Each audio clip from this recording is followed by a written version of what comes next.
So let me share the PPT.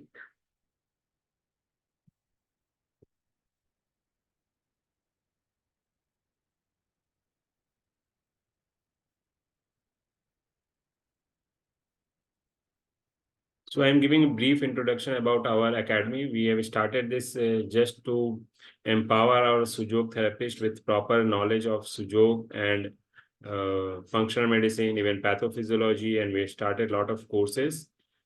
And I'm working with my team, and my team is helping a lot in teaching 6 key and making PPTs and spreading the science to the society. So I'm really grateful to my team also. And our goal is to spread this science, to create a pain-free civilization, and to empower our Sujok therapists who can become a proper Sujok lecturer also in future, and they can also teach Sujok in the society.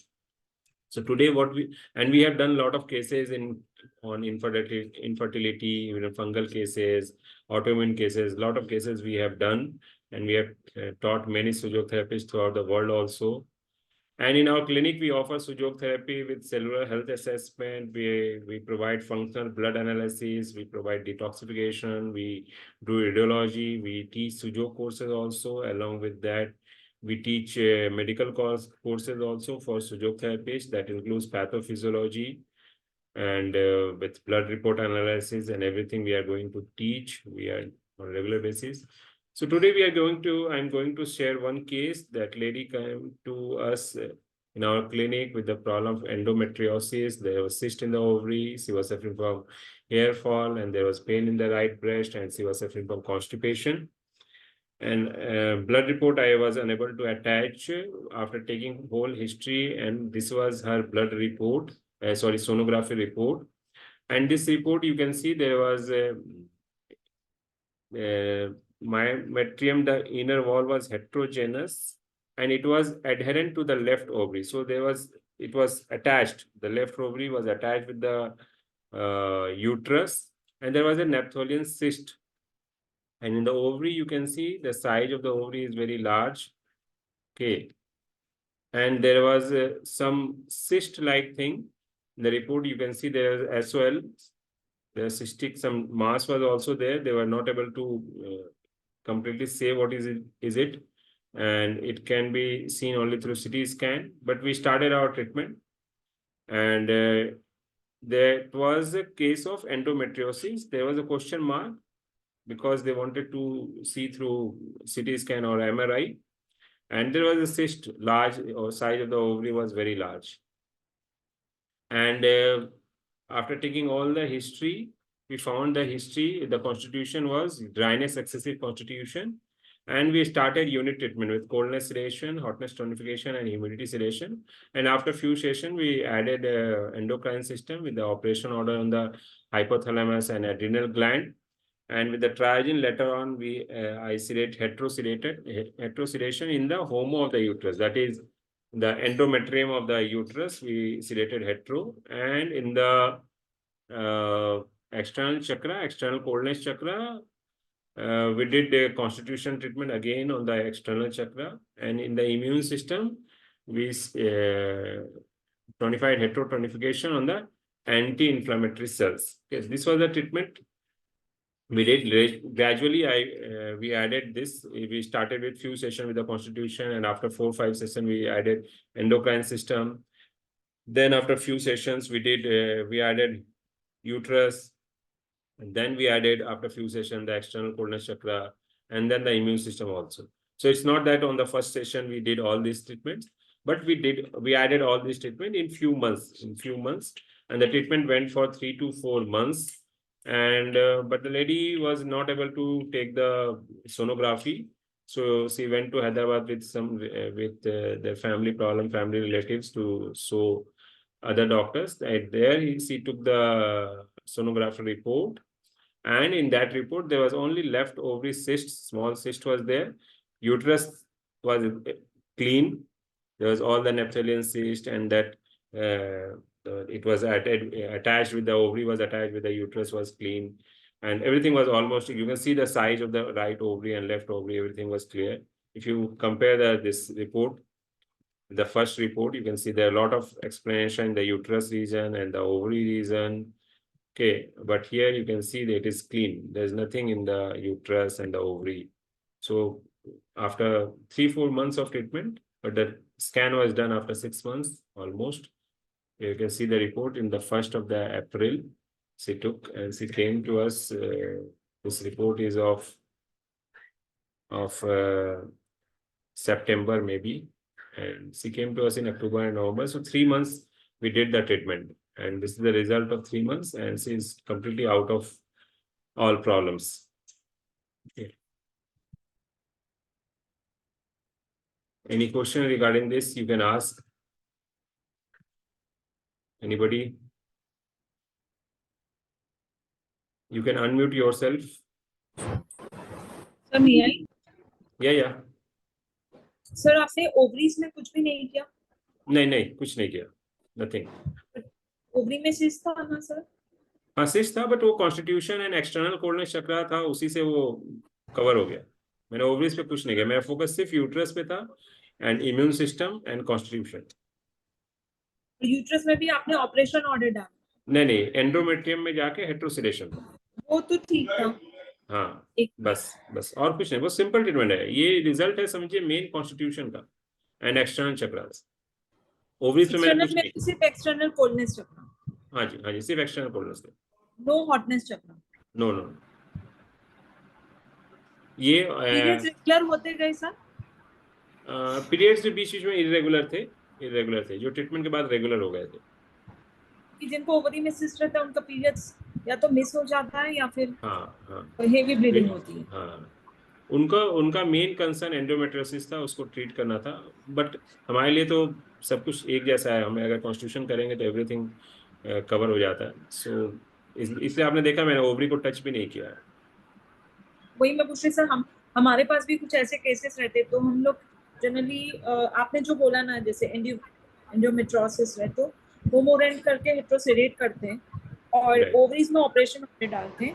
Hypothalamus और pituitary दोनों को भी operation order डालते हैं. If she says कि मुझे stress भी है, then we add the adrenal operation order. Right. और ओवरी में कभी होमोसेडेट भी कर देते हैं क्योंकि उसमें सिस्ट रहता है, तो वी शुड डू और नॉट. और कभी आप लोग ने भी सजेस्ट किया था कि एंटी क्रिएशन, वो मुझे कभी समझ में नहीं आया एंटी क्रिएशन, तो मैंने कभी आज तक किया नहीं.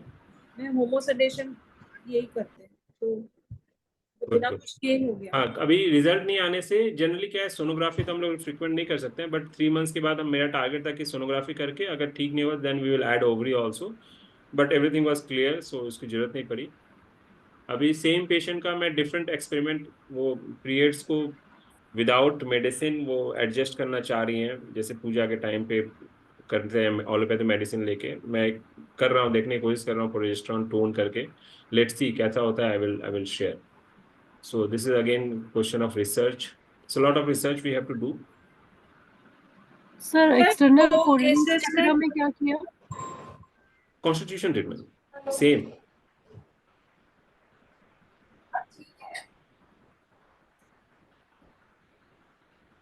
सर आपने ड्राइनेस सेडेट किया, hotness tone and humidity sedate? Yes.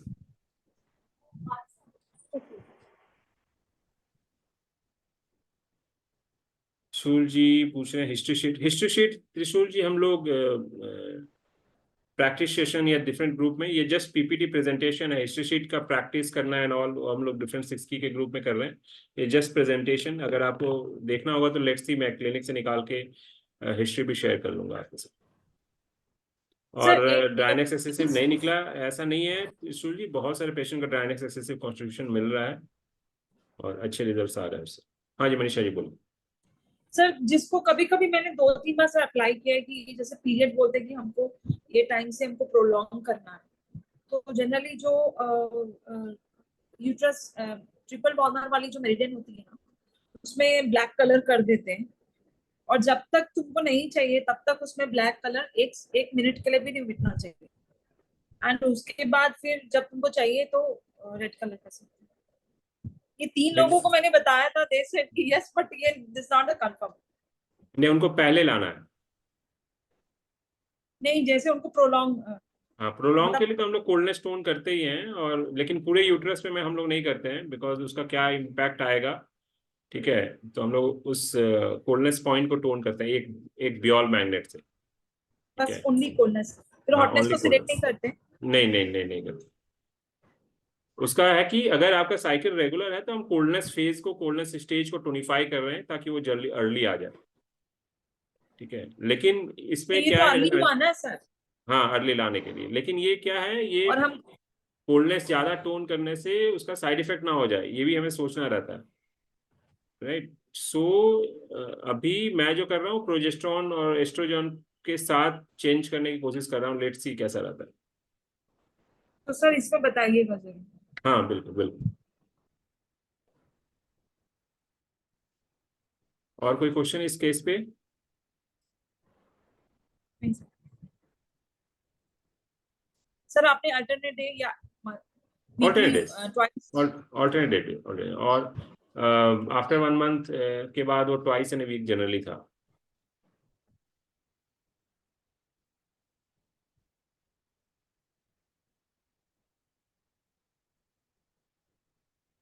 And इस केस में सीट का एप्लीकेशन बहुत कम है, कॉरेस्पॉन्डेंस का एप्लीकेशन नेग्लिजिबल था। ओनली इसी ट्रीटमेंट का रिजल्ट है, क्योंकि वो नेडल लगा के चली जाती। तो जैसे हम लोग ग्रीन कलर दे के ओवरी और यूट्रस में देते हाँ, हैं। वो कुछ नहीं, ये सिर्फ और सिर्फ निडल का काम है। ओनली जो ट्रीटमेंट मैंने लिखा है, इसमें कॉरेस्पॉन्डेंस का भी इन्वॉल्वमेंट नहीं था। बहुत अच्छा रिजल्ट है। बस ये है कि वो पेशेंट आपके पास आती रही 4 महीने, वो एक बड़ा बात या है। यस, सी साइकिल के केस में हम लोग को विद इन अ मंथ समझ में नहीं आएगा जनरली, सिस्ट के लिए एंड ऑल, इन सब चीजों के लिए।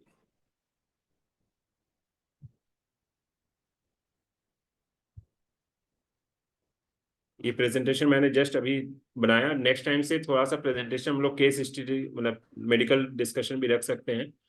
सो नेक्स्ट मंथ से मैं या मेरी टीम में जो भी प्रेजेंट करेंगे कोई केस, तो will try to explain the medical part also. Okay, so this PPT was very small, so this was just for the beginning to start this series. So next, Anita ji या मनीषा जी, कौन लेना चाहते हैं? तो जैसा आप बोले। मनीषा जी आप लीजिए। चलिए ठीक है। सर रिकॉर्डिंग मिल जाएगी इसकी? थोड़ा मिस हो गया था नेटवर्क इशू से। नहीं, रिकॉर्डिंग यूट्यूब पे अपलोड करेंगे हम लोग 1 by 1, एवरी वीक हम लोग एक पब्लिश करेंगे हम लोग। जी